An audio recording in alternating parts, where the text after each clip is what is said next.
పేదరిక నిర్మూలనే P4 కార్యక్రమం ప్రధాన లక్ష్యమని విజయనగరం జాయింట్ కలెక్టర్ సేతు మాధవన్ అన్నారు.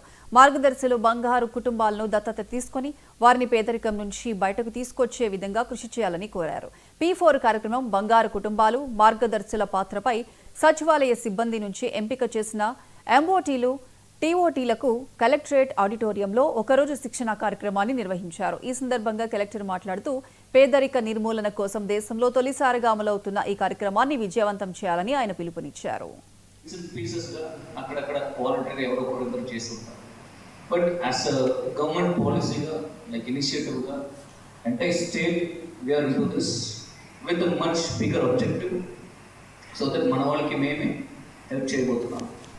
So that we all will be like above the poverty line on some day.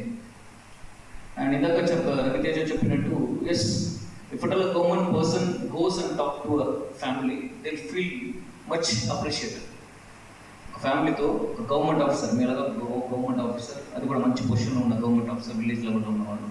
Direct ga vaadu intiki velli idigo ila jarugutundi వాళ్ళతో ఒక 2 నిమిషాలు మాట్లాడితే వాళ్ళకి ఇంపార్టెన్స్ ఇస్తే they'll feel more responsible and also happy because I never interacted to a government officer unless I cleared my exam. మెయిన్గా ఈరోజు master trainers అలాగే trainers of trainers టీఓటీలకి ప్రతి మండలం నుంచి 12 మంది ఇద్దరు మాస్టర్ ట్రైనర్స్ 10 మంది టీఓటీలకి ఈరోజు ట్రైనింగ్ ఇవ్వడం జరుగుతుంది. మెయిన్ ఉద్దేశం ఏంటంటే P4లో మార్గదర్శులకి బంగారు కుటుంబాలకి మధ్య వీళ్ళు ఒక బ్రిడ్జ్లా యాక్ట్ చేసి మా బంగారు కుటుంబాల అవసరాలను మార్గదర్శనం ద్వారా తీర్చడం ద్వారా పవర్టీ నుంచి ఆ కుటుంబాలను బయటికి తీసుకురావడం అనే దాంట్లో కీలక పాత్ర పోషించాలి అనే ఉద్దేశంతోనే ఈ కార్యక్రమాన్ని ఏర్పాటు చేయడం జరిగింది. నిన్ననే 2 days బ్యాక్ గవర్నమెంట్ జీవో ఇచ్చింది.